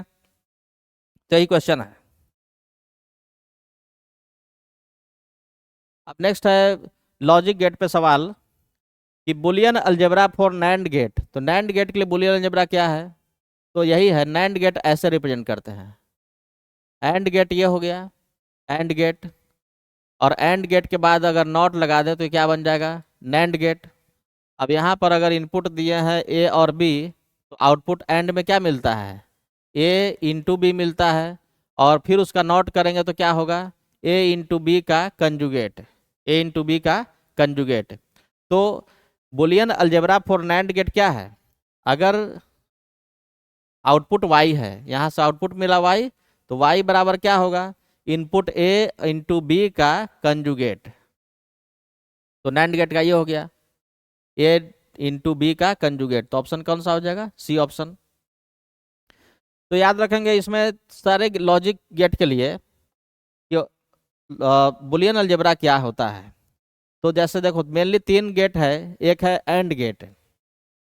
एंड गेट का क्या होता है कि अगर इनपुट ए और बी दिए, यहाँ से आउटपुट वाई क्या मिलेगा, तो ये मिलता है ए इंटू बी। इसका ट्रूथ टेबल भी पूछा सकता है, ये डिटेल में पढ़ाया हुआ है, उसको एक बार रिवाइज कर लेंगे। एक होता है और गेट, और गेट में यहाँ पे कर्व हो जाता है, और इसका 2 इनपुट दिया गया है ए और बी, तो आउटपुट यहाँ पर वाई बराबर क्या मिलता है, तो ये मिलता है ए प्लस बी। और एक होता है नॉट गेट, नॉट गेट में बस एक इनपुट और एक आउटपुट, अगर इनपुट ए दिए तो यहाँ पर आउटपुट क्या मिलेगा, उसका उल्टा मिलेगा, कंजुगेट मिलेगा, एक बार मिलेगा, ठीक है। तो ये एंड गेट, एंड गेट, ये और गेट, और ये नॉट गेट। इसमें ट्रूथ टेबल काफ़ी इंपॉर्टेंट है लॉजिक गेट के लिए। एंड गेट का ट्रूथ टेबल, और गेट का और नॉट गेट का, अगर किसी को डिटेल में फिर से पढ़ना है तो जो वीडियो लेक्चर है लॉजिक गेट का, उसको जाकर के एक बार बढ़िया से देख लेंगे।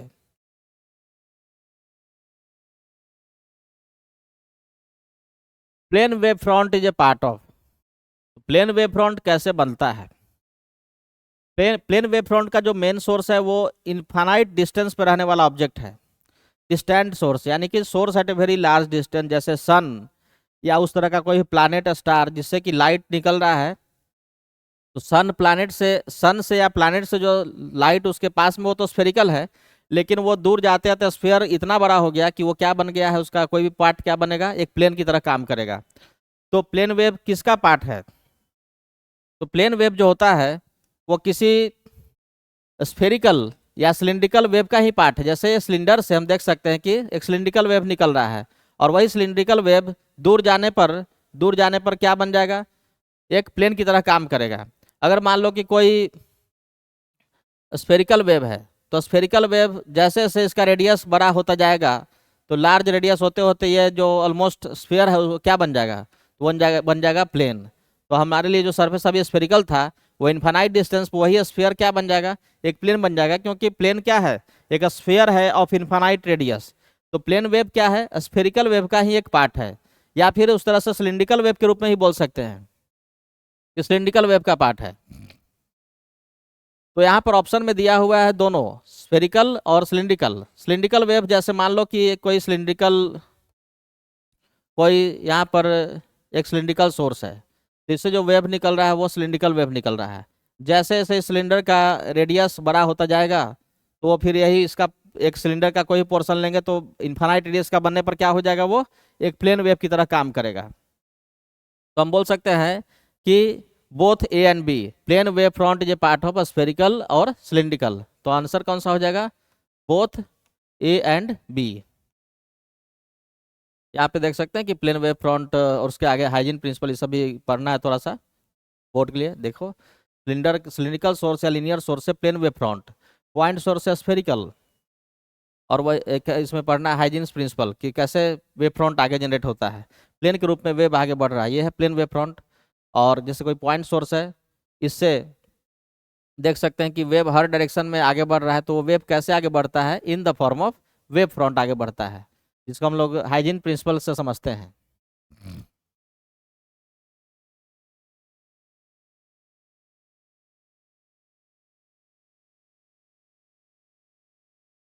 जैसे देख सकते हैं कि cylindrical wave front, plane wave front point से, और यही लार्ज रेडियस का स्फेरिकल वेव फ्रंट क्या बन जाएगा, plane. Cylindrical wave front large radius पे क्या हो जाएगा, plane.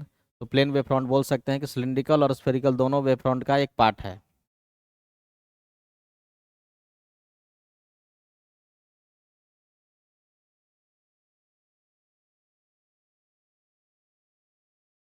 Next question and gate पर ही है। The output of the following logic gate is, ये लॉजिक गेट कौन सा है, ये है एंड गेट। ये एंड गेट, एंड गेट के बाद फिर कौन सा लग गया, ये दो इनपुट है, और यहाँ से लग गया है एक नॉट, नॉट लग गया है, तो ये हो गया है नैंड गेट। तो अगर हम यहाँ पर इनपुट दिए हैं ए और बी, तो यहाँ पर आउटपुट क्या मिलेगा, ए इंटू बी, और फिर उसका नॉट मिलके क्या हो जाएगा, ए इंटू बी का कंजुगेट। तो ए इंटू बी का कंजुगेट कौन सा है, ए इंटू बी के कंजुगेट को ऐसे लिख सकते हैं, ए का कंजुगेट इंटू बी का कंजुगेट। तो आंसर कौन सा इसमें हो जाएगा, डी ऑप्शन 64 में। नेक्स्ट है question, velocity of light in air and water is इतना, एयर में इतना है, वाटर में इतना है, then what should be the critical angle. तो पहले तो हम यहाँ पर समझेंगे, यहाँ पर स्नेल्स लॉ पर क्वेश्चन है कि लाइट का स्पीड एयर में कितना होता है, एयर या वैक्यूम में सी के बराबर है, और किसी मीडियम में हो जाता है भी, उसका वेलोसिटी भी होता है सी बाई म्यू। तो velocity of light in air, air में सी है, वो दिया हुआ है 3 × 10⁸ मीटर पर सेकेंड, और वाटर में हो गया है भी, वो वैल्यू दिया हुआ है 2 × 10⁸ मीटर पर सेकेंड। तो यहाँ से म्यू का वैल्यू निकाल सकते हैं, तो म्यू कितना रहा होगा, तो यहाँ पर देख सकते हैं कि 3 × 10⁸ by mu, c by mu बराबर हो गया है 2 × 10⁸, यानी कि म्यू इक्वल्स टू है 3/2, 3/2। अब पूछा गया कि उस मीडियम के लिए क्रिटिकल एंगल क्या होगा, तो क्रिटिकल एंगल समझते हैं कि होता क्या है, क्रिटिकल एंगल का क्या फॉर्मूला है। तो क्रिटिकल एंगल का फॉर्मूला है कि लाइट जब डेंसर मीडियम से रेयर मीडियम में जाता है, तो किसी पार्टिकुलर एंगल पे, क्रिटिकल एंगल पे जब लाइट इंसिडेंट होता है, तो वो लाइट बाउंड्री को टच करके निकलता है, इस तरह से निकलता है। जब डेंसर मीडियम से लाइट रेयर मीडियम में जा रहा होता है, तो बाउंड्री पे अगर वो angle of incidence critical angle पर है, तो लाइट बाउंड्री को टच करते हुए निकलेगा एज ए ग्रेजिंग रे, तो एंगल ऑफ रिफ्रैक्शन यहाँ पर हो गया है 90 डिग्री। तो स्नेल्स लॉ अप्लाई करेंगे, तो साइन थीटा सी बराबर क्या होता है, म्यू 2, ये म्यू 2, और ये पहला मीडियम था म्यू 1, लाइट पहला से जा रहा था दूसरे में, तो sine theta c equals to mu 2 by mu 1। यहाँ पर ये मीडियम कौन सा है, एयर है, और दूसरा कौन सा है, वाटर है। तो वाटर का कितना आया था 3/2, और एयर का कितना आया था 1, ठीक है। तो साइन म्यू 2 कितना है, म्यू 2 यानी कि एयर, तो एयर का कितना है 1, और म्यू 1 कितना है 3/2, तो ये कितना हो जाएगा 2/3। तो क्रिटिकल एंगल यहाँ पर हो जाएगा साइन इनवर्स 2/3। और अगर क्रिटिकल एंगल से ज़्यादा एंगल पर लाइट आएगा तो क्या होगा, क्रिटिकल एंगल से ज़्यादा एंगल पर अगर लाइट आ गया, तो वो उसी मीडियम में रिफ्लेक्ट हो जाएगा, जिसको बोलते हैं टोटल इंटरनल रिफ्लेक्शन। तो इसको भी ध्यान रखें कि टोटल इंटरनल रिफ्लेक्शन कब होता है। यहाँ पर ऑप्शन है sine inverse 2/3। Which lens is used to remove astigmatism. Astigmatism में क्या होता है, ये क्वेश्चन है डिफेक्ट्स ऑफ विजन पे, जिसमें कि हम लोगों के ह्यूमन आई में क्या क्या समस्या होता है। तो एक समस्या होती है, उसमें डिफेक्ट होता है मायोपिया। मायोपिया एक होता है हाइपरोपिया या हाइपरमेट्रोपिया, और एक होता है प्रेस बायोपिया, प्रेस बायोपिया, और एक होता है एस्टिग्मेटिज्म। एस्टिग्मेटिज्म मायोपिया के लिए हम लोग कौन सा लेंस यूज करते हैं, कॉनकेव लेंस यूज करते हैं। हाइपरोपिया के लिए, हाइपरमेट्रोपिया के लिए कॉन्वेक्स लेंस यूज करते हैं। और इसमें लेंस के हम लोग दोनों कॉम्बिनेशन यूज करते हैं। अपर वाले में यूज करते हैं हम लोग concave lens, concave lens use करते हैं। और ये वाला जो नज़दीक वाले को देखने के लिए होता है, वो उसमें यूज करते हैं कॉन्वेक्स लेंस। और इसमें कौन सा लेंस यूज करते हैं, तो इसमें हम लोग स्पेशल टाइप का लेंस यूज करते हैं, टॉरिक लेंसेज जिसको बोलते हैं, या इसको बोलते हैं sphero cylindrical lenses. Sphero cylindrical, sphero cylindrical lens. तो स्फेरो सिलिंड्रिकल लेंस इसमें ऑप्शन में है नहीं, ऑप्शन में केवल सिलिंड्रिकल लेंस है, तो यही ऑप्शन सही है। एस्टिग्मेटिज्म को रिमूव करने के लिए हम लोग यूज करते हैं सिलिंड्रिकल लेंस, या उसको बोलते हैं स्फेरो सिलिंड्रिकल लेंस या टॉरिक लेंसेस। तो ये सब हम लोग थोड़ा सा हर डिफेक्ट पे याद रखेंगे कि मायोपिया के लिए हम लोग लेंस यूज करते हैं कॉनकेव यानी कि डाइवर्जिंग, हाइपरोपिया के लिए कन्वर्जिंग लेंस यानी कॉन्वेक्स लेंस, प्रेस बायोपिया दोनों तरह का कॉम्बिनेशन इसमें होता है, और एस्टिग्मेटिज्म के लिए स्फेरो सिलिंड्रिकल या सिलिंड्रिकल लेंस।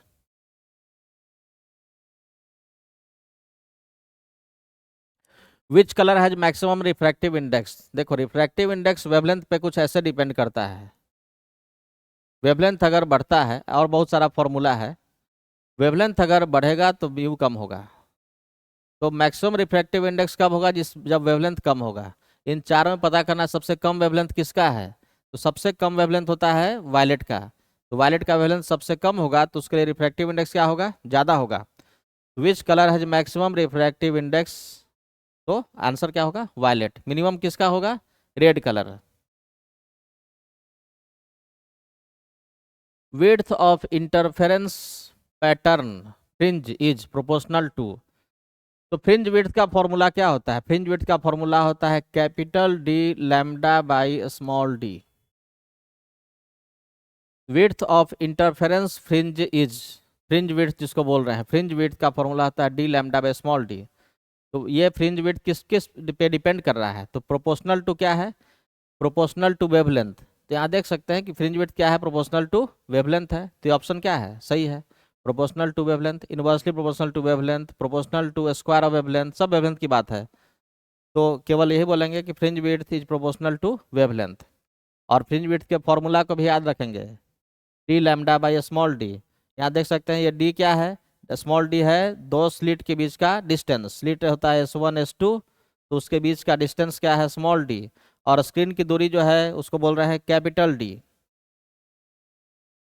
ये interference Young's double slit experiment पर आधारित सवाल है। If electric field and drift velocity are E and VD respectively, then conductivity will be, conductivity will be क्या होगा। तो हम लोग जानते हैं कि इलेक्ट्रिक फील्ड और ड्रिफ्ट वेलोसिटी में क्या रिलेशन है। तो करंट डेंसिटी का क्या फॉर्मूला होता है, करंट डेंसिटी J बराबर होता है NEVD। करंट का फॉर्मूला होता है I बराबर NE area of cross section into drift velocity. और करंट बाई एरिया, एरिया को इधर लाके डिवाइड करेंगे तो करंट बाई एरिया जिसको बोलते हैं करंट डेंसिटी, वो होता है NEVD। और करंट डेंसिटी का फॉर्मूला होता है conductivity into electric field sigma E, और वो क्या है NEVD, ड्रिफ्ट वेलोसिटी।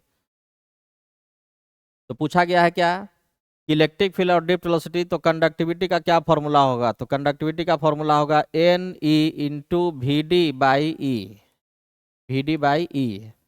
यहाँ देख सकते हैं कि electric field and drift velocity given है VD एंड E, तो कंडक्टिविटी किसके प्रोपोर्शनल होगा? तो कंडक्टिविटी होगा proportional to NE VD by E, NE VD by E। तो यहाँ पर ऑप्शन में एक ये दिया है, कंडक्टिविटी विल बी, इसके पर होना चाहिए था proportional to, will be proportional to VD by E। Conductivity is proportional to VD by E। Conductivity का उल्टा होता है रेजिस्टिविटी, क्योंकि 1 by resistivity equals to conductivity. ये सब ध्यान रखेंगे। कंडक्टिविटी, रेजिस्टिविटी का फॉर्मूला, जो करंट चैप्टर में फॉर्मूला बहुत सारा आता है, ड्रिफ्ट वेलोसिटी, इलेक्ट्रिक फील्ड, ये सब पर जो सवाल है बन सकता है, फॉर्मूला बन सकता है, उसको एक बार रिवीजन कर लेंगे। नेक्स्ट क्वेश्चन है, in LCR circuit energy loss takes place in. अगर कोई इंडक्टर, कैपेसिटर और रजिस्टर का सर्किट है और ये वोल्टेज सोर्स है, इसमें एनर्जी लॉस किससे होता है? एनर्जी लॉस होता है केवल रेजिस्टेंस से। ये दोनों केवल एनर्जी को स्टोर करता है, कैपेसिटर और इंडक्टर, ये दोनों एनर्जी को स्टोर करेगा। एनर्जी का लॉस या हीट निकलेगा तो वो केवल निकलेगा किससे? रेजिस्टेंस से। तो energy loss occurs only through resistance. Inductor, capacitor केवल एनर्जी स्टोर करने काम करता है। पूछा सकता है कि एनर्जी स्टोरेज किस में होता है? तो इंडक्टर में होता है और कैपेसिटर में होता है। तो हमको विश्वास है कि इस डिस्कशन से जरूर कुछ फायदा होगा। अगर हम हर पॉइंट को ध्यान में रखेंगे कि जिस जिस टॉपिक का यूज किया गया है उसके आसपास जो हम लोग स्टडी किए हैं क्लासरूम में, आप उसके हर पॉइंट के आसपास जाकर के बेसिक कॉन्सेप्ट को ध्यान रखेंगे। क्वेश्चन में देखना है कि इस टॉपिक से क्वेश्चन आ रहा है और उसमें कौन सा बेसिक और इम्पॉर्टेंट क्वेश्चन बन सकता है ऑब्जेक्टिव के लिए। तो ऑब्जेक्टिव क्वेश्चन जो 70 क्वेश्चन आएगा उसमें से हम लोगों को लगभग 50% बनाना है। आप 40 क्वेश्चन तक बना दें तो ऑलमोस्ट सारा का सारा क्वेश्चन सही होना चाहिए। जो क्वेश्चन आसान लगे उसको बनाएंगे, जो क्वेश्चन थोड़ा सा डिफिकल्ट या फिर जिसमें कुछ गड़बड़ी लग रहा हो तो उसको छोड़ देंगे, क्योंकि 70 क्वेश्चन में से केवल 35 को ही बनाना है। तो इस बात को अच्छे से ध्यान रखेंगे। जितने भी टॉपिक को डिस्कस किया गया है इतने कम समय में, तो हम लोग से को बस एक आइडिया डेवलप करना है कि उस टॉपिक पे पॉज करेंगे, थोड़ा सा रुकेंगे और उस चैप्टर को रिवाइज कर लेंगे, शुरू का कॉन्सेप्ट वाला। डिटेल्ड कॉन्सेप्ट, डिफिकल्ट कॉन्सेप्ट को भी छोड़ देंगे। जैसे एसी में आपको हम बता रहे हैं तो क्वेश्चन देखो एकदम बेसिक कॉन्सेप्ट पूछा गया। ट्रांसफार्मर पे क्वेश्चन पूछा सकता है कि ट्रांसफार्मर किस प्रिंसिपल पे काम करता है। तो हम लोग जानते हैं कि ये काम करता है, वर्क करता है प्रिंसिपल ऑफ म्यूचुअल इंडक्शन। तो इस तरह का छोटा छोटा सवाल, इम्पीडेंस का, रिएक्टेंस का, ये सब जितना भी है सारे रिजल्ट को याद रखेंगे। ऑब्जेक्टिव पे हम कुछ और टॉपिक, अगर किसी को लगता है कि इस टॉपिक पे और डिस्कशन जरूरत है तो मैसेज करेगा और उस पर हम और वीडियो लेक्चर बना करके सबको सबमिट अपलोड करेंगे। ठीक है, तो सबको अगला जो टॉपिक आने वाला है वो सब्जेक्टिव क्वेश्चन का है। तो सब्जेक्टिव क्वेश्चन का इसके बाद हम वीडियो अपलोड करते हैं। तब तक इसमें जितना भी है आप रिवीजन कर लीजिए, फिजिक्स के साथ साथ बाकी सब्जेक्ट का भी रिवीजन कीजिए। और सब्जेक्टिव क्वेश्चन का जब हम अपलोड करेंगे तो उसमें जितने भी है उसको आप प्रैक्टिस करेंगे। तो आपको बस इतना ही करना है बोर्ड के लिए, ज़्यादा इससे टेंशन लेने की जरूरत नहीं है। सभी को एक बार फिर से बेस्ट ऑफ लक।